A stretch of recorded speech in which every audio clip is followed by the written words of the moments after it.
Jeff here, and welcome to Minicast Episode 2. In this episode, I wanted to talk about terrain placement for games.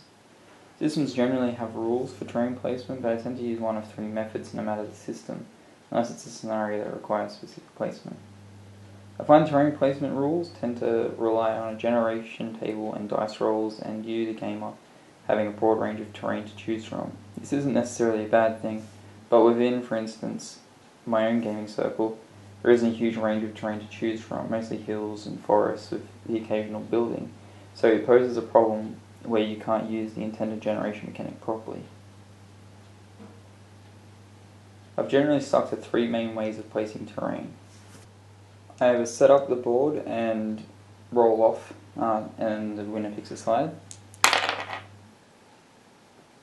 or I do the classic, I place a piece of terrain,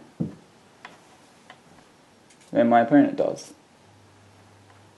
And I repeat the process until all the terrain is used up that we've allocated for the game. Or thirdly, I roll a scatter dice and then a number of d6s determined by the board size and place pieces based off the direction the scatter dice points and the total of the d6s in inches. For instance, if I roll 8 and the scatter dice is pointing in the direction it is, then I go from the center of the board 8 inches in that direction and place a piece of terrain. And then I repeat the process.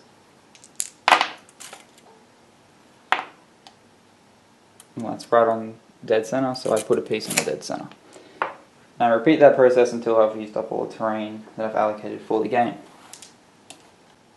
These methods have always worked well for me, but I do wonder what other systems or methods are out there to tackle this issue. Maybe there's something better I haven't thought of or come across yet. I've always wanted to have enough terrain that I could just use random terrain generators and not have to worry about not having enough or the correct terrain pieces for the result. Part of the reason I've been doing my terrain series from scratch is because I'm trying to build up my collection of terrain, so hopefully one day I can get to this point. But for now, I'm going to have to stick to these methods, which brings me to the point of all this waffle. I'm interested to hear what people's methods of terrain placement are and what you have to say about particular rules of placing terrain. I'd like to broaden my rules horizon a bit. So is there a rule system that you love for terrain? Is there a house rule that you use to set up terrain for all your games? Let me know in the comments below. I look forward to your response. And as always, thanks a lot for watching, and I'll see you on my next one. Bye for now.